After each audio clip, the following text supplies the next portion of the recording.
What's up, everybody? Welcome back to The Elevator Life. Guys, how's it going? What's up? We're doing good. Chilling. Great. Yep, having a good day, as usual. Alright, guys, we wanted to jump on for a quick little episode to commemorate Jack Ma. He's retiring. The man over here in China. Really the man when it comes to anything online in China. Yeah, we've compared him to Steve Jobs, Bill Gates, a mix and mash of those two gentlemen, just because he really is. He was the one who started developing. He was one of the first to start developing the internet over here, pretty much, in China. Homegrown Chinese, former English teacher who just fell in love with the idea of the internet, computers, technology, and he really ran with the idea.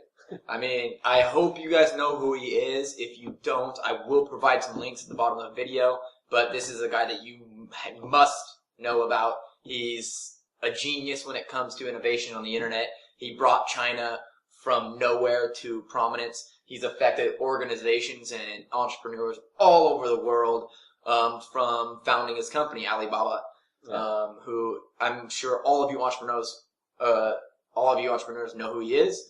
But yeah, he stepped down as the CEO of the company just a few days ago. So we wanted to do a little quick video because, hey, we're in China. Yeah, and real quick, if you read the transcript of his speech, and it's all just about, I mean, he's a very thankful, very humble guy, but what I really like that he's promoting and is throughout the underlying theme of his speech is the building of trust that's happening within China, which is really important and makes us very excited and happy for the future, because to be honest, there's still not a lot of trust in regards to consumers trusting each other, the quality of products, what you're buying, all the food scares from exporting faulty goods, etc.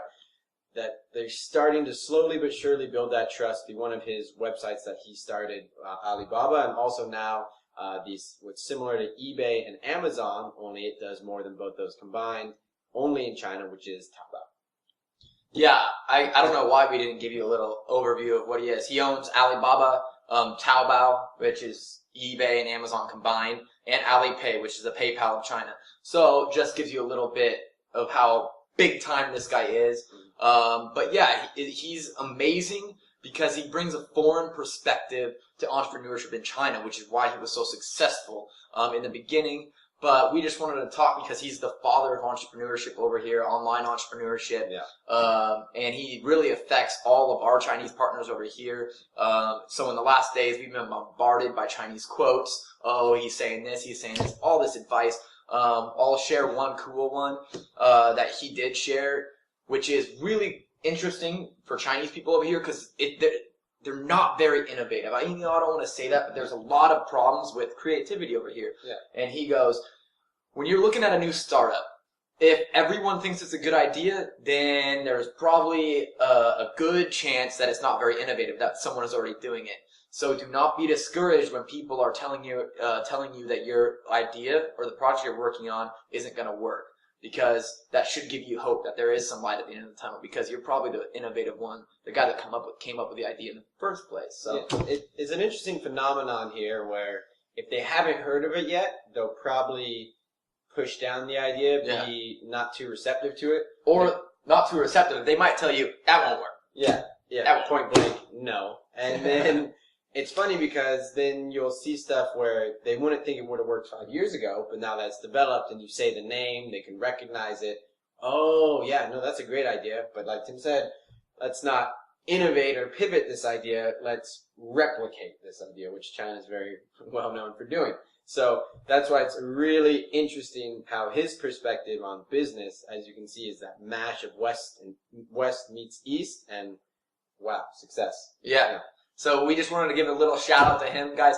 Keep an eye out. There is talks that he's going to be starting a Silicon Valley startup investment firm over in the States. But guy's fluent in English. He's the king over in China. He's the king pretty much in internet. Yeah. I mean, the guy's worth 2 times what Mark Cuban's worth. So the guy's a boss. Yeah, and it's also really exciting to see, as he also mentioned earlier, a lot of the entrepreneurs we know and work with, he's inspiring them in the right way, which is really exciting. As he said, we get messages of quotes that he says just to our cell phones the past couple of days, and that's great because he also is very trustworthy. Or I mean, not trustworthy. I guess he's very he's got integrity. And I guess I'm trying to say he's really motivating the young people to get out there, be innovative, be creative, and take a risk. Which, you know, identical to Steve Jobs' commencement speech at Stanford. Just get out there, be excited, be foolish, and make something happen. And you know, he's pretty similar to that. Yep. He's the innovator in China. It affects all of us. So definitely, if you don't know about him, check out the links below and do a little bit of reading. Yeah, he's a funny guy, good to listen to, and most of all, smart. Man, wouldn't that be nice? Yeah. Own e-commerce, international trade, and payment processing in China. Talk about a big market. All right, guys. Kill it today, whatever you're doing. Do your hard tasks first and just do work. Finish your to-do list and then reward yourself. All right, guys. Cheers, everyone.